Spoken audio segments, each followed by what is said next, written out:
এই যে 30 নম্বর পারার এই আয়াতটি ওয়ারফা'না লাকা যিকরাক, আপনারা প্রত্যেকটি বক্তার বক্তব্য শুনেন, খাস করে মুফতি সাহেবের বক্তব্য আপনারা শুনেন। বিরাদারনে মিল্লাত ইসলামিয়া, কোটি কোটি আল্লাহ পাক ফারিস্তাকে তৈরি করেছে। নবীগণ পৃথিবীতে কত এসেছে তার তো একটা সিরিয়াল নম্বর আছে, যে এত নবীগণ পৃথিবীতে এসেছে, সাহাবায়ে কেরামগণ পৃথিবীতে কতটা ছিলেন তার একটা সিরিয়াল আছে আব্বাজি। কিন্তু ফারিস্তাদের কোনো সিরিয়াল নেই, ফারিস্তা অগণিত, যাদের সংখ্যা কেউ জানেন না বেরাদার। আল্লাহ পাক রব্বুল আলামিন প্রত্যেকটা ফারিস্তাকে একটা একটা করে দায়িত্ব দিয়েছে, প্রত্যেকটা ফারিস্তাকে যে কোনো না কোনো কর্মে লিপ্ত করিয়েছেন। আল্লাহ পাক বলতেছেন প্রত্যেকটি ফারিস্তাদের মধ্যেতে, সমগ্র ফারিস্তাগণের মধ্যেতে সর্বসেরা ফারিস্তা হচ্ছে 4 জন। একজনের নাম হযরতে জিবরাইল, একজনের নাম হযরতে মিকাইল, একজনের নাম হযরতে ইসরাফিল, একজনের নাম হযরতে ইসরাইল আলাইহিস সালাম। এই 4টি ফারিস্তার মধ্যেও আবার সর্বসেরা ফারিস্তা হযরতে জিবরিল আমিন। আব্বাজি এই হচ্ছে জিবরিল আমিন, যিনি প্রত্যেকটা নবীর কাছে আল্লাহর বার্তা নিয়ে আসতেন। এই জিবরিল আমিন যিনি হযরতে আদম নবীর দরবারে টোটাল 12 বার এসেছেন।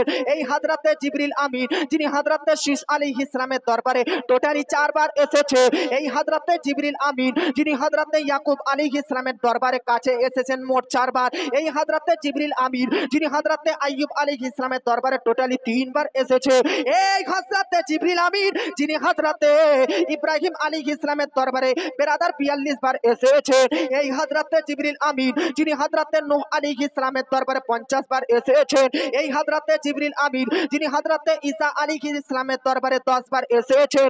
আব্বাজি এই হযরতে জিবরিল আমিন যিনি বেরাদার হযরতে মুসা আলাইহিস সালামের কাছে 400 বার এসেছে। আব্বাজি প্রত্যেকটা নবীর দরবারে, প্রত্যেকটা রাসূলগণের কাছে জিবরিল এসেছেন, কিন্তু আসা প্রত্যেকটা নবীর কাছে আর আমার নবীর কাছেও জিবরিল এসেছে, কিন্তু পার্থক্য আছে, তফাৎ আছে সংখ্যার দিক দিয়ে। বাপজি আপনাকে শোনালাম প্রত্যেকটি নবীর দরবারে, প্রত্যেকটি রাসূলের দরবারে, কারোর দরবারে 4 বার, তো কারোর দরবারে 3 বার, কারোর দরবারে 10 বার। সর্বাধিক মুসা নবীর দরবারে জিবরিল আমিন এসেছেন 400 বার। কিন্তু বেরাদার প্রত্যেকটা নবীর দরবারে যদিও বা 400 বারের অধিক কারোর দরবারে আসেনি। আমার আপনার নবীর বায়োগ্রাফি সার্চ করেন, আমার আপনার নবীর হিস্টোরি সার্চ করেন, আমার আপনার নবীর ইতিহাস সার্চ করেন, মুআল্লিমুল মালাইকা, ফারিস্তাদের লিডার, ফারিস্তাদের principal, head of the department ফারিস্তার মধ্যে হযরতে জিবরিল আমিন বলতেছে আমি যদিও বা অন্যান্য নবীগণের দরবারে 4 বার 3 বার, সর্বাধিক মুসা নবীর দরবারে 400 বার গিয়েছি, কিন্তু শেষ নবী, শ্রেষ্ঠ নবী জনাবে আহমদ মুস্তাফা মুহাম্মদ মুস্তাফা সাল্লাল্লাহু তাআলা আলাইহি ওয়াসাল্লামের দরবারে একবার দুবার নয়, 100 200 বার নয়, 1000 2000 নয়, 24,000 24,000 বার এসেছি। সুবহানাল্লাহ, মাশাআল্লাহ। জিবরিল আমিন আমার আপনার নবীর দরবারে কতবার এসেছে? 24,000 বার। আমরা নানার বাড়ি, নানির বাড়ি, মাসির বাড়ি, মেসর বাড়ি বিনা পারমিশনে, বিনা অনুমতিতে, নিজের ইচ্ছাতে কখনো কখনো চলে যায়, তাই না? তো জিবরিল আমিন আমার আপনার নবীর দরবারে 24,000 বার এসেছেন। একবারও কি নিজের ইচ্ছায় এসেছেন? একবারই কি নিজের পক্ষ থেকে এসেছেন? এরকম চলে এসেছেন? তো এখন যারা প্রশ্ন করে জিবরিল আমিন আমার আপনার নবীর দরবারে কি এরকম চলে আসতেন নিজ ইচ্ছায়, তো জিবরিল আমিনের উত্তরটা আল্লাহ পাক কোরআনের মধ্যে দিতেছে যে জিবরিল জগৎবাসীকে বলে দাও ওয়ামা নাতানাজ্জালু ইল্লা বিআমরি রাব্বিকা, আমি জিবরিল যতবার নবীর দরবারে এসেছি একবারও নিজের ইচ্ছায় নয়, একবারও নিজের পক্ষ থেকে নয়, প্রতিবার অর্থাৎ যে 24,000 বার এসেছি একবার নিজের তরফ থেকে আসেনি, প্রতিবার আল্লাহর পারমিশনে, আল্লাহর পক্ষ থেকে এসেছি। মাশাআল্লাহ, মাশাআল্লাহ। বলেন হযরতে জিবরিল আমিন আমার আপনার নবীর দরবারে ওয়ারফা'না লাকা যিকরাক এই আয়াতটা নিয়ে আসলেন। কথা বুঝতে পারছেন আপনারা? হাত উঠিয়ে বলুন সুবহানাল্লাহ, মাশাআল্লাহ। আপনারা সবাই কথা বুঝতে পারছেন আমার? হ্যাঁ, আল্লাহর কাছ থেকে হযরতে জিবরিল আমিন আমার আপনার নবীর দরবারে। আচ্ছা আমার যুবক ভাইজান আব্বাজান আপনারা একটু সামনে আসলেন, কতবার এসেছেন বললাম জিবরিল আমিন আমার আপনার নবীর দরবারে? 24,000 বার। আপ নবীর কাছে আসলেন ওয়ারফা'না লাকা যিকরাক আয়াতটি নিয়ে। নবী গো আপনার মর্যাদাকে তো আল্লাহ পাক উঁচু করেছে। আর জিবরিল আমিন আমার আপনার নবীকে বলতেছেন, নবীকে জিজ্ঞাসা করতেছেন ইয়া রাসূলুল্লাহ ইয়া হাবিবাল্লাহ, একটা কথা জিজ্ঞাসা করব? নবী বলতেছে হ্যাঁ জিজ্ঞাসা করো, পারমিশন দিলাম, অনুমতি দিলাম। তো জিবরিল আমিন বলতেছে এই আয়াতটাকে কেন্দ্র করে অরফানা লাকা যিকরাক আয়াতটি প্রসঙ্গে, আয়াত সংক্রান্তে একদিন আল্লাহ পাক আমি জিবরিল আমিনকে জিজ্ঞেস করতেছে কি, আত্তাদরি কাইফা রাফাতু যিকরাক, হে জিবরিল, হে মুআল্লিমুল মালাইকা, হে ফারিস্তার প্রিন্সিপাল, হে ফারিস্তাগণের লিডার জিবরিল, তুমি জানো আমার হাবিব, আমার নবী, আমার তাবিব, আমার মোহাম্মদ দের মর্যাদা কতটা উঁচু করেছি, কেমন ভাবে উঁচু করেছি? তো আমার নবী বলতেছে, জিবরিল আমিন, যখন তোমাকে আল্লাহ এই প্রশ্ন করেছিল তখন তুমি উত্তর কি দিয়েছিলে? জিবরিল আমিন আল্লাহর দরবারে উত্তর দিয়েছিলেন, আল্লাহু আ'লামু, আল্লাহ তুমি সর্বজ্ঞ জ্ঞানী, তুমি সবচাইতে বেশি জানো, তুমি সবচাইতে অবগত, তোমার নবী তুমি মর্যাদা কতটা উঁচু করেছো। তো জিবরিল আমিন কে আমার নবী বলতেছে, তুমি যখন এই কথা আল্লাহকে বললে তখন আল্লাহ কি বললো? আবার আল্লাহ পাক জিবরিল আমিনকে বলতেছে, জিবরিল আমিন শোনো, আমার আপনার নবীর মর্যাদা কতটা উঁচু করা হয়েছে। আল্লাহ পাক জিবরিল আমিনকে বলতেছে, আমার মুস্তাফার, আমার হাবিবের জিকির এতটাই উঁচু করেছি, আমার মুস্তাফার অনুসরণ চর্চাকে এতটা উঁচু করেছি। জিবরিল আমিনকে আল্লাহ পাক একটি বাক্যে জানাচ্ছেন, ইজা যুকিরতু যুকিরতা মাই, জিবরিল শুনো শুনো, আমি আল্লাহ যেখানে চর্চা হবে, আমি আল্লাহকে যেখানে যেখানে স্মরণ করা হবে, আমি আল্লাহর যেখানে পবিত্রতা ঘোষণা করা হবে, আমি আল্লাহর যেখানে যেখানে অনুসরণ হতে থাকবে, আমি আল্লাহকে যেখানে যেখানে অনুকরণ হবে, সেই সেই জায়গাতে আমি আল্লাহর পাশাপাশি, আমি আল্লাহর কাছাকাছি আমার নবীরও চর্চা হতে থাকবে।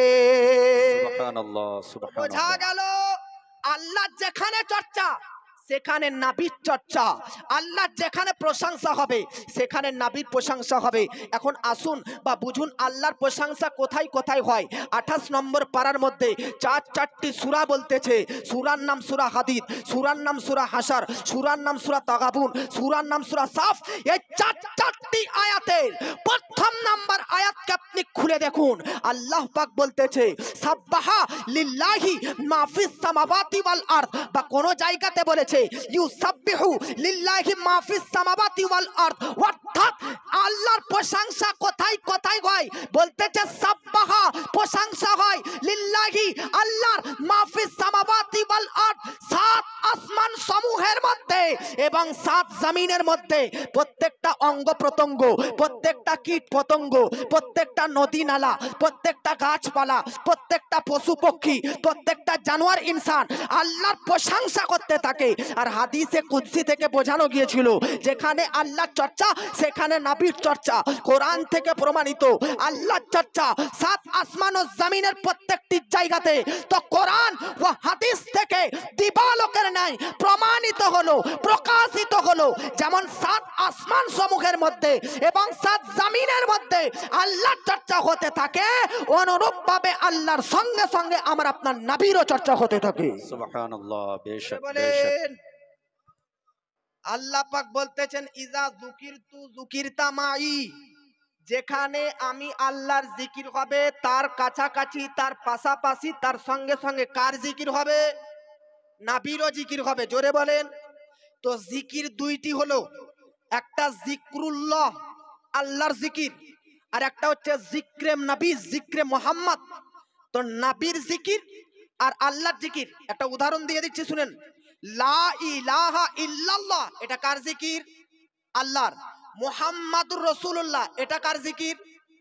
নবীর জিকির। তো দেখলেন দুটো পাশাপাশি আছে, আল্লাহর জিকির প্লাস নবীর জিকির। এখন ইমাম জাফর সাদিক রহমাতুল্লাহ আলাই, ইমাম বাগবী রহমাতুল্লাহ আলাই, তিনি তিনার কিতাবের মধ্যে লিপিবদ্ধ করতেছেন কি ইমাম জাফর সাদিক এই অরফানা লাকা যিকরকের ব্যাখ্যা একটু আলাদাভাবে করেছেন। আলাদাভাবে কি? আল্লাহ পাক বলতেছে একটা সময়, বা আল্লাহ পাক বলেছে যে আমি আল্লাহ যেখানে চর্চা হবে সেখানে নবীরও চর্চা হবে। তো এই স্টেজের মধ্যে যদি কেউ আল্লাহর চর্চা করে তো আপনি বলতে বাধ্য হবেন যে নবীর চর্চা হলো না। কেউ যদি নবীর চর্চা করে তো আপনি বলবেন যে আল্লাহর চর্চা করলো না। তো জিকির দুটি, জিকির আলাদা আলাদা, আলাদা ভিন্ন বলে একটা জিকির করলে আর একটা করা হয় না, এটা প্রমাণিত হবে। আবার আর একজনের করলে আর একটার করা হয় না, এটা প্রমাণিত হবে। আল্লাহ পাক বলল এই জিনিসটাকে আমি ক্লিয়ার করে দিলাম, এই ডাউটটা আমি দূরীভূত করে দিলাম। আপ ডাউটটা কি আর ক্লিয়ার জিনিসটা কি শুনেন। আল্লাহ পাক বলতেছেন, হে মুস্তাফা, আমি আপনার জিকিরকে, আপনার পাওয়ারকে আমি আল্লাহ পাক এতটা উঁচু করেছি। বলতেছে শুনো, ফামান যাকারাকা যাকারানি, মুস্তাফা আমি তোমার জিকিরকে নিজের জিকির বলে দাবি করে দিলাম। সুবহানাল্লাহ, মুস্তাফা বেশক। আমি তোমার জিকিরটাকে নিজের জিকির বলে ঘোষণা করে দিলাম। অতএব ডাউট ক্লিয়ার। এখন যদি কেউ কিয়ামত পর্যন্ত শুধু নবীর জিকির করতে থাকে তো তার আমল নামাতে আল্লাহ আল্লাহ জিকিরের নেকি লিপিবদ্ধ হয়ে যাবে। সুবহানাল্লাহ, বেশক। আবার নবীর জিকির এতটা আল্লাহ পাক উঁচু করেছে যে যদি কেউ শুধু নবীরই জিকির করা হয় তো আল্লাহরই জিকির করা হবে। জোরে বলেন। এটার সাক্ষ্য আল্লাহ পাক কোরআনের মধ্যে দিয়েছে, মাই ইউতিউর রাসূলা ফাকাদ আতা আল্লাহ। যে ব্যক্তির নবীর অনুগত্য করলো, যে ব্যক্তির নবীর অনুসরণ করলো, সুতরাং সে নবী কি আল্লাহর সঙ্গে, নবীর সঙ্গে সঙ্গে আল্লাহরও চর্চা করলো। জোরে বলেন। তো আল্লাহ পাক রব্বুল আলামিন এখনো নবীর মর্যাদা, এখনো নবীর বৈশিষ্ট্য, এখনো নবীর পাওয়ার সব চাইতে উঁচু করেছেন পূর্ববর্তী সমস্ত নবীগণ থেকে। আবার আসুন আমার এই টপিকে যাবে। আব্বাজি পৃথিবীর মধ্যেতে অন্যান্য নবীগণ আর আমার আপনার নবীর মধ্যে পার্থক্য দেখুন। আব্বাজি পৃথিবীর মধ্যেতে হযরতে আদম থেকে ঈসা আলাইহিস সালাম পর্যন্ত আল্লাহ পাক নবীগণদেরকে পৃথিবীর মধ্যে প্রেরণ করেছেন। কোন নবীকে আঞ্চলিক নবী করে প্রেরণ করেছেন, কোন নবীকে এলাকা ভিত্তিক নবী করে প্রেরণ করেছেন, কোন নবীকে গোত্র ভিত্তিক নবী করে প্রেরণ করেছে, কোন নবীকে শহর ভিত্তিক নবী করে প্রেরণ করেছে।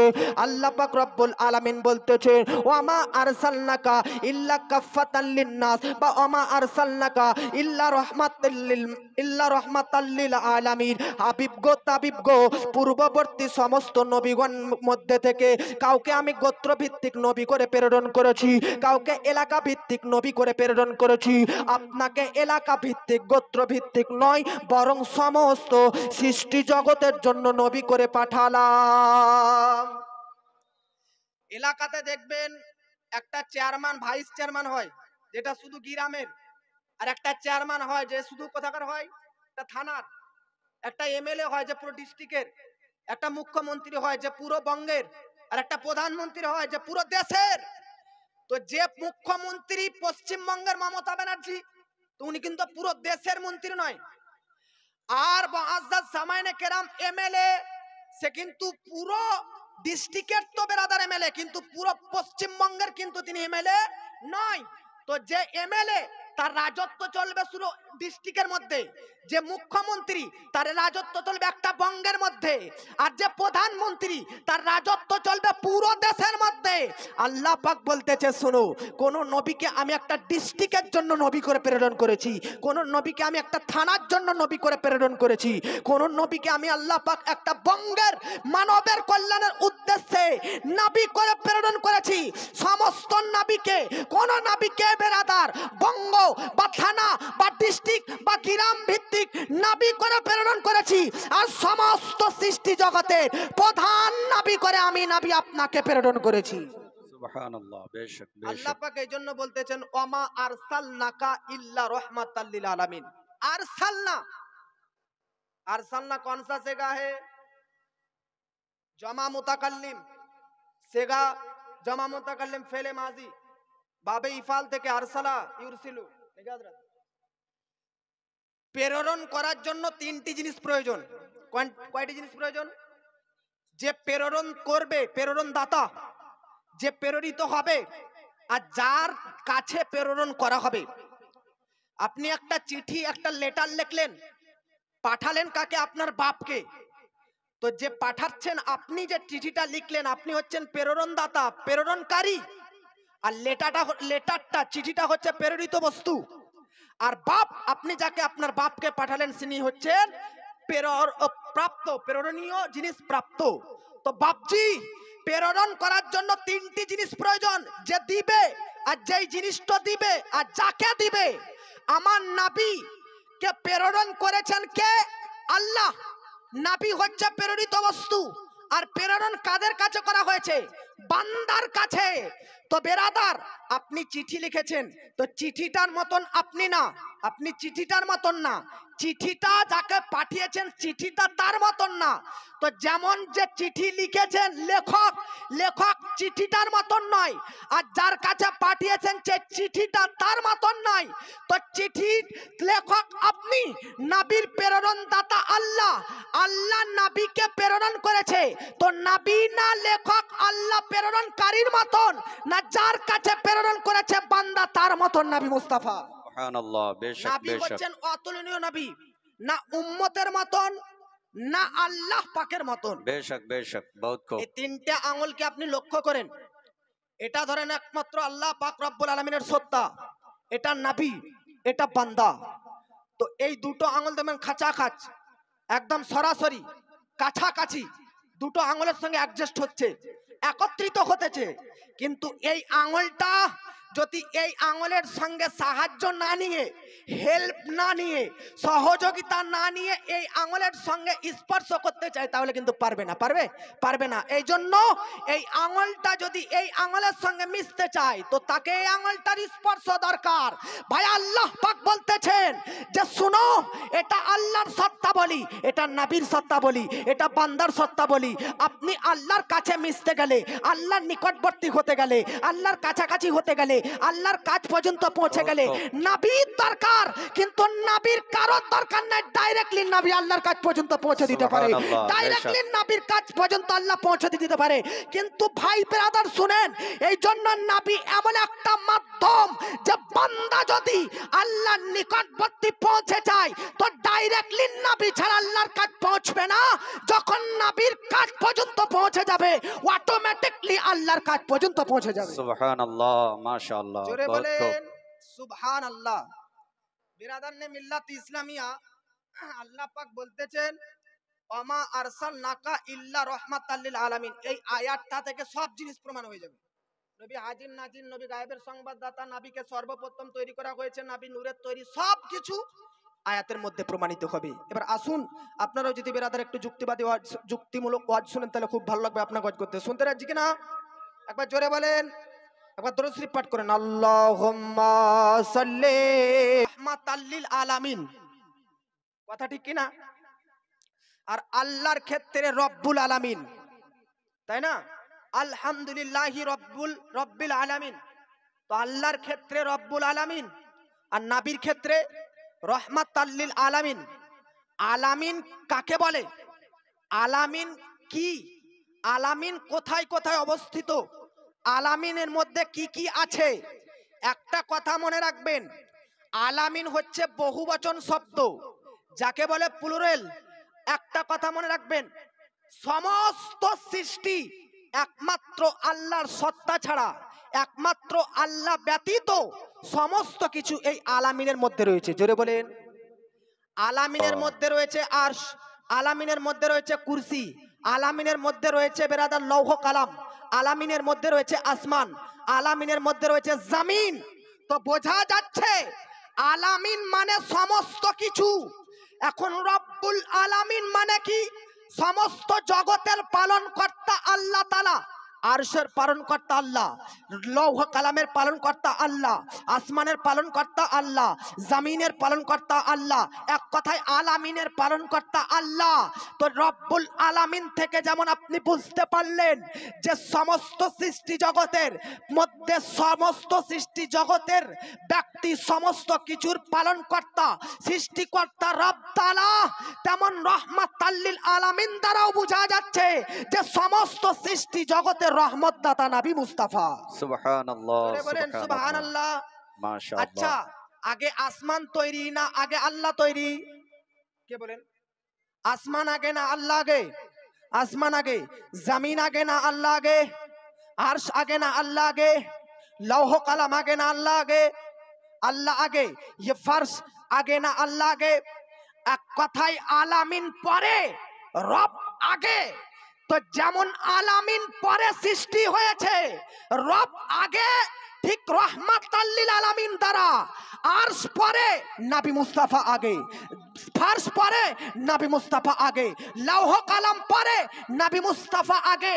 রব্বুল আলামিন যারা যেমন আকীদা তৈরি করতেছেন যে সমস্ত সৃষ্টি জগৎ পরে রব আগে, তেমন রাহমাতাল লিল আলামিন থেকে আপনাকে বুঝতে হবে আলামিন সমস্ত জগৎ পরে, আমার নবী মুস্তাফা সর্বপ্রথম। সুবহানাল্লাহ, মাশাআল্লাহ, মাশাআল্লাহ। এই জন্য আল্লাহ পাক রব্বুল আলামিন বলতেছেন হুয়াল আউয়ালু ওয়াল আখিরু ওয়াজ জাহিরু ওয়াল বাতিনু।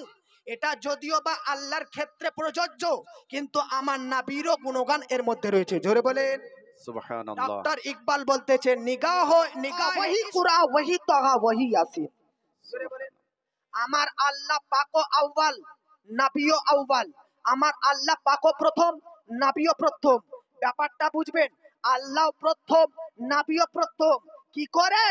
আল্লাহ সৃষ্টিকর্তার মধ্যে প্রথম, আর নবী সৃষ্টির মধ্যে প্রথম। জোরে বলেন সুবহানাল্লাহ, আল্লাহ বানানোর দিক দিয়ে প্রথম, আর নবী তৈরি হতে প্রথম।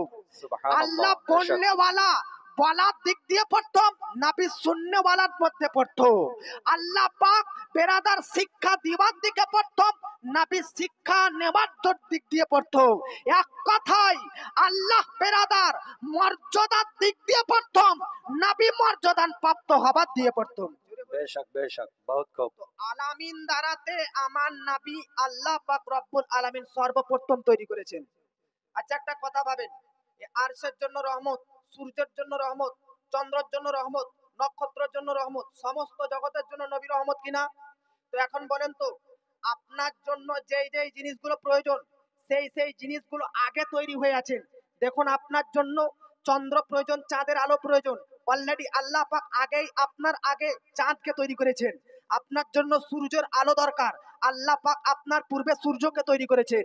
আপনার থাকার জন্য জমিন দরকার, জমিনকে আগেই তৈরি করেছেন।